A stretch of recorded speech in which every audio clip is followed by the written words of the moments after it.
Begini, kalau jujur dengan manhaj salaf, kalau kita jujur dengan manhaj salaf, maka harusnya kita seutuhnya mengambil dalil-dalil para ulama salaf, ya, penempatan para ulama salaf. Siapa sih yang ulil amri itu? Hadis-hadis yang dibacakan oleh kawan-kawan yang mengaku salafi di Indonesia ini, hadis-hadis sahih seluruhnya, ya. Contoh-contoh sejarah yang mereka contohkan harusnya mereka menempatkan secara proporsional. Dalilnya sahih, mantap. Ayatnya jelas, hadisnya mantap, ya. Perkataan-perkataan para ulama salafus soleh juga bulat, bahwa taat kepada ulil amri itu harga mati. Mendurhakai ulil amri sempat mati, matinya jahiliyah, titik, ya. Tapi ulil amri yang macam mana? Ulil amri yang para ulama kudama dulu itu bertanya, berfatwa, itu adalah para ulil amri yang masih menerapkan Al-Quran dan Sunnah dijunjung tinggi sebagai hukum pemerintahan. Itu yang ulil amri. Coba lihat dalam Majmu'ah Al-Fatawa oleh Syekh Islam Ibn Taimiyah ketika beliau mengatakan ulil amrinya umat ini adalah seluruh pemimpin-pemimpin yang memegang urusan umat bi kitabillah wa sunnati rasulih, dengan kitabullah dan sunnah rasulnya.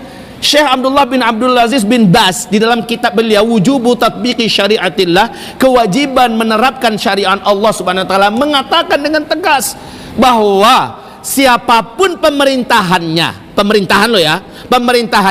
yang menolak menjadikan Al-Quran dan Sunnah atau hukum Islam sebagai hukum dalam pemerintahannya, maka pemerintahan itu bukan ulil amri Islam. Jelas? Walaupun pribadinya orangnya Muslim, silakan. Tapi pemerintahan ini pemerintahan yang ulil amri dalam minkum enggak, dia tidak termasuk sampai pemerintahan itu menerapkan hukum-hukum Islam, atau pemerintahan itu menjadikan Al-Quran dan Sunnah sebagai asas pemerintahannya. Khalas. Lah kalau di sini asas pemerintahan bukan, maka mentaati ulil amri yang ada di Indonesia ini hukumnya jaiz, boleh, laisa biwajib, bukan wajib.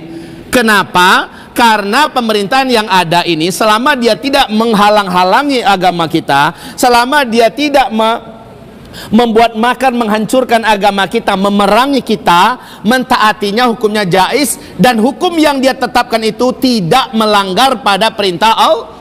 Kalau menikah pakai buku nikah agar kemana-mana mudah di Indonesia, itu undang-undang yang dibuat oleh pemerintah Republik Indonesia, silakan, ya, silakan.